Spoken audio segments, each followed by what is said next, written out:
What's going on, guys? Today we are going to be talking about the EU's plan to ban travelers who are coming from the United States and what that might mean for the future of travel in terms of traveling to other countries like South America, Colombia, where I'm at right now, or going to Asia. All right. But first thing first, guys, if you are new to my channel, make sure you subscribe. I am a traveling YouTuber and I like to talk about a lot of traveling content. So if you're into that and travel updates, subscribe right now. If you're new, welcome. If you're old, what's going on? All right, so let's get into the topic of what the EU wants to do. So let's check out this interview from CNN so everybody gets an understanding on what's going on. The EU has been far more successful in suppressing coronavirus than America has.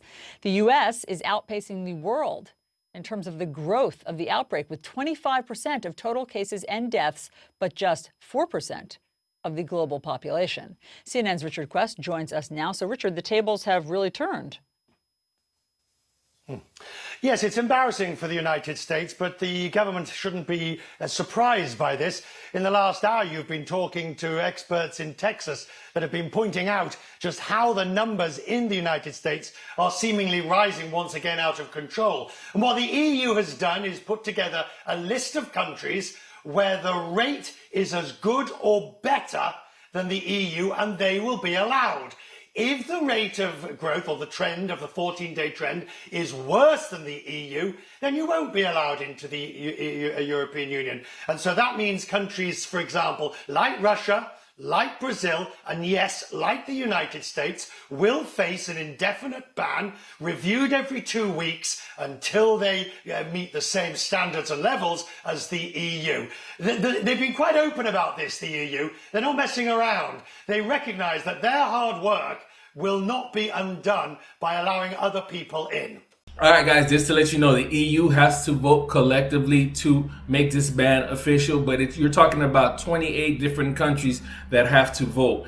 But what they're saying is it needs to be a unanimous vote, and here's why this can affect traveling, going to other countries. All right, so basically, if there's a country who does not agree with the ban, well, guess what? They will be left out of the whole EU traveling system that they plan on having. Not out of the EU, but they won't, their citizens, wherever it is, won't be allowed to travel to the next country. Let's say, for example, Spain still accepts travelers who are coming from the United States. Well, then the whole EU will perceive is you're putting your whole citizens, your country citizens, in danger because you're allowing travelers who are coming from a country that does not know how to handle the virus well. So this is how things can get complicated, guys. So currently, if this ban does happen, and it looks like it will happen, well, basically the same requirements that each country in the EU has to take would have to be the same thing for other countries as well. Currently, under these new bad rules, travelers from Colombia would still be allowed to travel to the EU. However, if Colombia starts to allow countries who do have a high virus rate to enter the country, that might leave Colombia out of traveling to any other country in the EU. If this ban happens and the United States does not shape up, that could mean no traveling outside of the country for a while. The good news is, guys, the United States is testing a lot more people. So it's just a matter of time in the coming weeks for those numbers to curve down. I'm currently in Colombia, and I'm gonna be honest with you guys, me watching the movie that the United States is crazy, because it seems like they do not want to close down. The EU thing is gonna happen, but in terms of all full-on ban across the world, that is all speculation. I will tell you a story about a woman from the States that decided to move to Jamaica and work from there. Pretty much when she arrived to Jamaica, they took a test. She took a test and she was negative for the test. However, she was still required to do a quarantine for 2 weeks. And during that time, she still needed to use an app.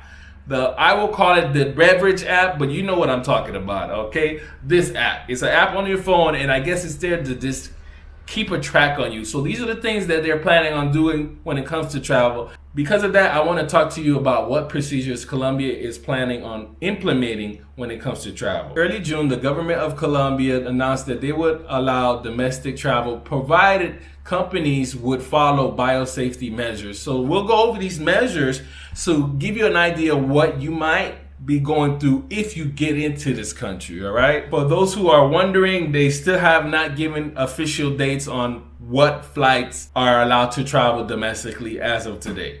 I'm gonna read some of these, guys, and then I'm gonna leave a link if you want to read it, the whole thing. All right, before the flight, it's recommended to download the beverage app and fill out the data. So they're probably gonna before you get on the plane traveling to Colombia, they're gonna ask for you to have that app ready so you can implement it once you get to the airport or customs. Temperatures will be taken at the entrance of the airport. That's something we already knew was gonna come. Now, I also heard, guys, that they will not allow people to have carry-ons. All right, you might be able to have a wallet, but they don't want you to have carry-ons. The less touching, the better. They don't want nobody having anything in your hand. Obviously, if you're coming from an international flight, it might be different rules, but flying domestically, they don't want you to have nothing in your hand. All they want you to have is your wallet. Passengers must be seated. That goes without saying. Restroom use will be restricted and entertainment devices prohibited. So basically, you if you really need to go, they'll allow you to go use the restroom, but they don't really want you to go use the restroom. And then I guess when it comes to, like, depending on if you're on a flight that has a TV or something like that, all of that's going to be turned off, so you can't touch stuff. They don't want you to touch anything. The less you touch, the better. I wouldn't be surprised if they have people who start wearing gloves. Like, you got to wear gloves when you're there. So whatever you touch, or you got to always wash your hands. It's going to be really interesting. Oh, it says cabin crew must wear gloves. So the cabin crew is going to wear gloves off the top. Now, here's another thing. So once you get off the plane, they're going to take your temperature again. So just to make sure you're good. So they're going to take your temperature once you get in the plane and then when you get off, which is a good thing. And I'm telling you right now, they're probably going to have you take a test. Once you land there, it would make sense that they have you take a test. I think the only way they're going to allow you to enjoy the country is you take a test and then you social distance yourself. Currently, they're doing a test to find out how long does it take for a person to show from the day they receive the virus to the day they don't have it anymore. So they're trying to see if they can cutting down that window from a 2-week window to maybe a couple of days. Anyways, guys, thanks for watching this video. Let me know your thoughts on this whole situation. Are you willing to travel? What do you think about the EU ban? Is that crazy? Is America doing enough to get us back to where we need to be? Honest opinion. If you're new to the channel, make sure you subscribe, and I'll see you in the next video. It won't be this informational, you know what I mean? But I know a lot of you guys have been asking questions, and I think this helps a lot of people out in terms of what moves they need to make moving forward. Anyways, guys, stay blessed, and I see you in the next video. Peace.